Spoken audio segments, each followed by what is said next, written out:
In last week's video, I talked about the home comforts of living on a boat compared to living in a house, and thank you for all the responses in the comments.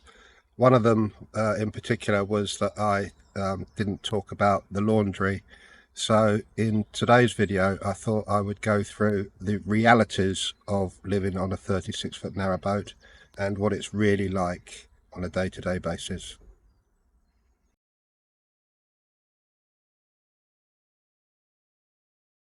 Good morning, I hope you're well. Today being Thursday the 20th of March 2025. As you can see, it's a beautifully sunny day. It's 8:30 in the morning and already it's touching 12 degrees. I do believe we're going to be getting up to 18 degrees today. So what is it really like to live on a 36-foot narrowboat on the canals in the UK? Today I thought I'd take you round and show you what it's really like and the things that make it enjoyable and also the things that can go wrong. So let's go and have a walk around the boat and I'll explain what I mean. One of the biggest realities is that you live in a metal box on water, and if you don't maintain your boat to a sufficient standard, then it can end up rusting like this one. So it's very important that you keep on top of your maintenance and that you do get it blacked as often as possible. Now, when you live in a house, you obviously get electricity on tap. All you have to do is put a plug in or turn a switch on. On a narrowboat that isn't connected to a shoreline, particularly as a continual cruiser, you have to have facilities for generating electricity. So in my case, I have 4 solar panels on the roof and I also have a portable generator. As with living in a house, water is also available on tap. All you have to do is get up and turn the tap on. Whereas the reality on a boat is that I have a 400-litre water tank underneath that silver cover, which is filled up there. So I have to be mindful of how much water I'm actually using and where and when I can get water if I start running out. I also carry water in containers, but you've got to be mindful that that can actually go off, particularly in the warmer weather. Internal space on a 36-foot narrowboat is quite restrictive. As you can see, my living area, as I've explained before, is only 6 feet by 6 feet 6. So the reality is that you can't have a lot of possessions lying around. So you have to make sure that when you use something, you put it away. The kitchen area, as you can see, again, is quite restrictive.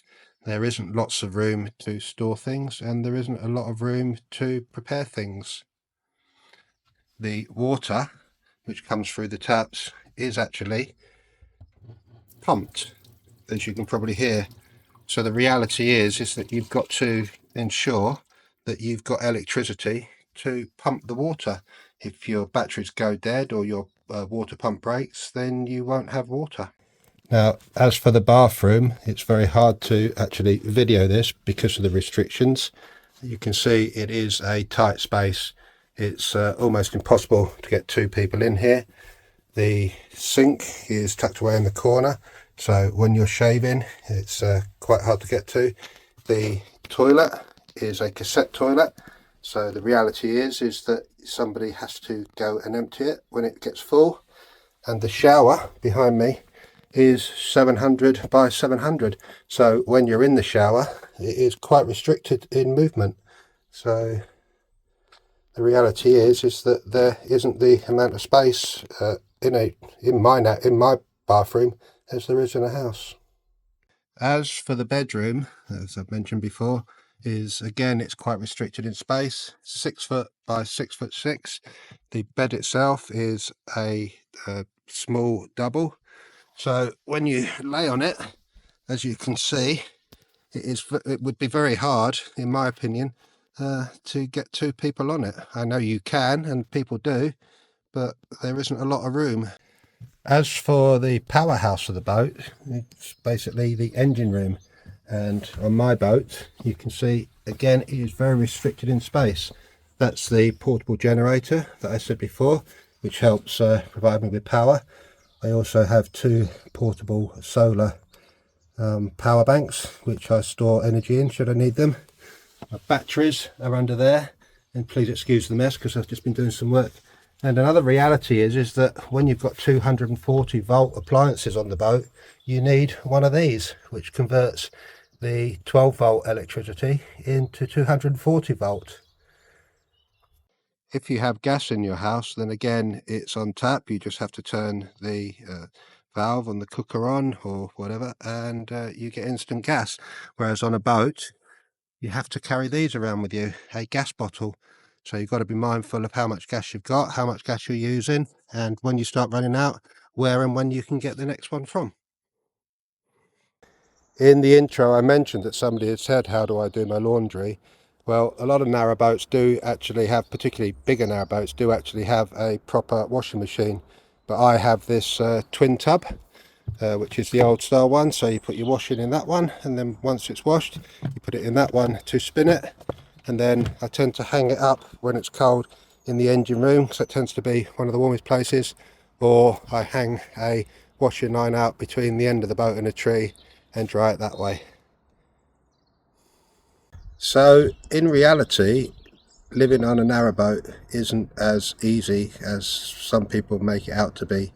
It is a great way of life because as a continual cruiser you can go where you want, when you want, on the 2,500 miles of canal and river network in the UK. You're out in nature, and on a day like today with a beautiful sunshine, it can't be any better. But you've got to be mindful of that what you have on the boat is all you have. When, like I've said, when you live in a house, most things are on tap. Turn a light switch on, the lights come on. Open the tap in the sink and the water comes out. You know, turn the gas cooker on and gas is there instantly. Whereas on a boat, as a continual cruiser, you've got to be mindful of what you have and how you can replenish it. And just a reminder that in 2 weeks' time, on Saturday the 5th of April at 6 p.m, I hopefully would be doing a live broadcast on YouTube to select the winner of the free to enter prize, spending the day with me and Beryl on Saturday the 19th of April. If you're unaware, then there is a video available and it's a free to enter competition. All you need to do is to subscribe to my channel and go to my website, narrowboatlivingforseniors.com, and send me your details on the contact form and you'll be entered into the draw. As always, I hope you found this video useful and it's answered some of your questions. Please feel free to put comments down below, and as always I will always answer them. Thank you very much for watching. I hope you're well, and I'll see you again soon.